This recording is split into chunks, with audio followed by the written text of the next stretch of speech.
Mimi kwa upande wangu man of the match. Kwa upande wangu mimi the best ilikuwa kwa Diarra ama Damaro. Damaro alikabidhiwa kuwa mchezaji wa mchezo kwa upande wa Yanga. Ni pressure ya hali ya juu lakini ameweza kuiendo. Damaro amekuja kupewa kadi dakika ya 80 plus. Si umeelewa? Manake amekuwa bora kiwanjani, lakini na Diarra kama tunamshuhudia ni mchezaji ambaye ameipambania timu yake kuiweka salama katika attempt chache ambazo zimetokea. Tunaashumu sasa zile attempt ambazo zingeenda kwa upande wao, kipa wao angeweza kuweka salama. Kwa hivyo vyote unampongeza Diarra kwa sababu ya the way alivyoweza kuipambania timu yake. Haina maana kipa kuwa man of the match ndio kipa timu imezidiwa. Sio kweli.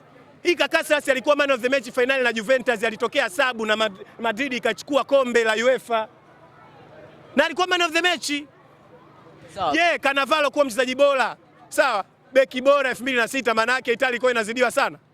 No, maana yake ni mchezaji katika nafasi yako umecheza kwa ufanisi kiasi gani? Kama kipa kusave ni jukumu langu, nimesaves. Ndio maana amekuwa man of the match.